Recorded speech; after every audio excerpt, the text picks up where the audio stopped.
killing people and burning houses. However, our troops were able to lay ambush and arrested 86 persons with shotguns, machetes, swords, and spears. All these suspects were handed over to the police.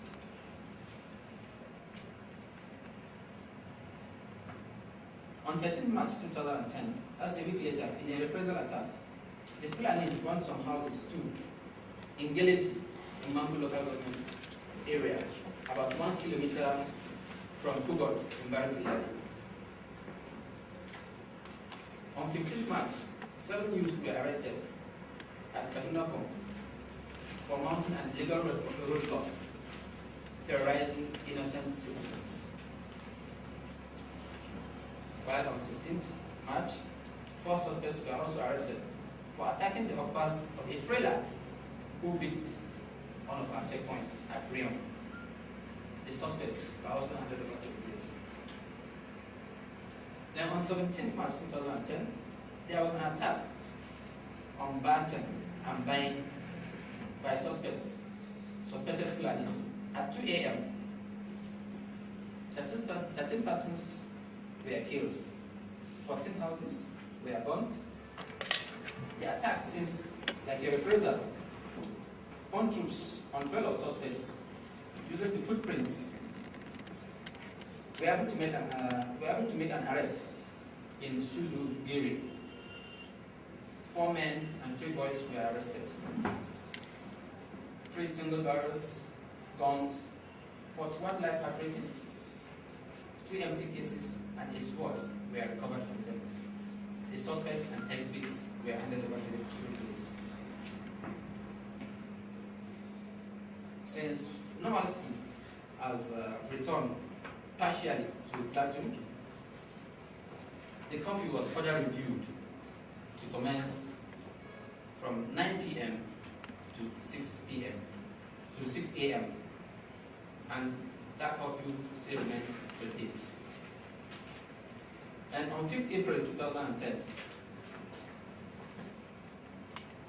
CAN, Christian Association of Nigeria, Jos North Chapter, organized a prayer meeting which was held in Rompton Stadium. After the meeting, Christian youths went on procession through the Muslim-dominated area, which resulted into a clash. 2 persons were killed and 3 people injured. Our troops were able to restore normalcy immediately in the area. Then in the early hours of 11th April 2010, 2 houses, 2 cars were set ablaze in Kuru Karama. The assailants, suspected to be Fulanis, met a stiff resistance from on troops. After an exchange of fire, the suspects withdrew.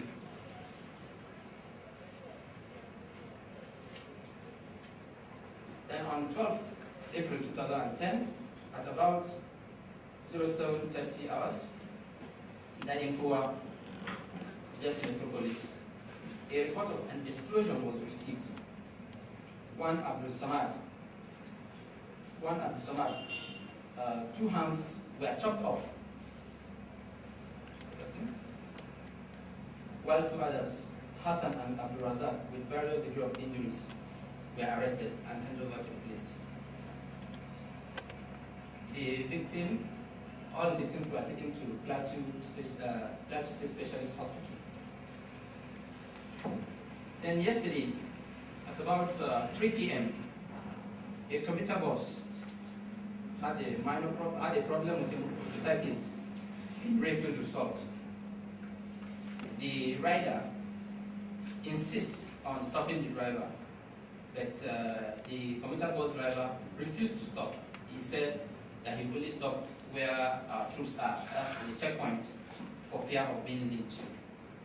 And the occupants of the vehicle were 4 Fulani men and 1 Jarawa who were out for a business. They are cow dealers.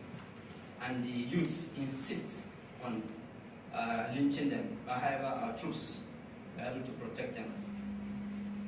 All the culprits and some of the youth arrested were also handed over to police.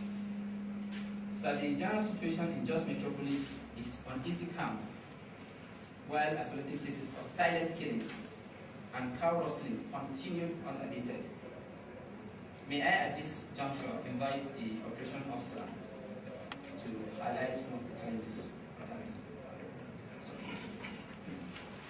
Areas like the South, New York, Bariki Ladi, Mangu, and some parts of Parish was exacerbated by exciting statements by some highly placed individuals and the use of text messages to spread pernicious and dangerous rumors.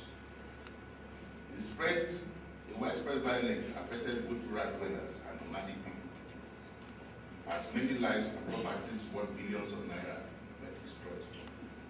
There were also reports of large number of cows being stolen or lost, and this has continued to constitute a big challenge to the ongoing peace process.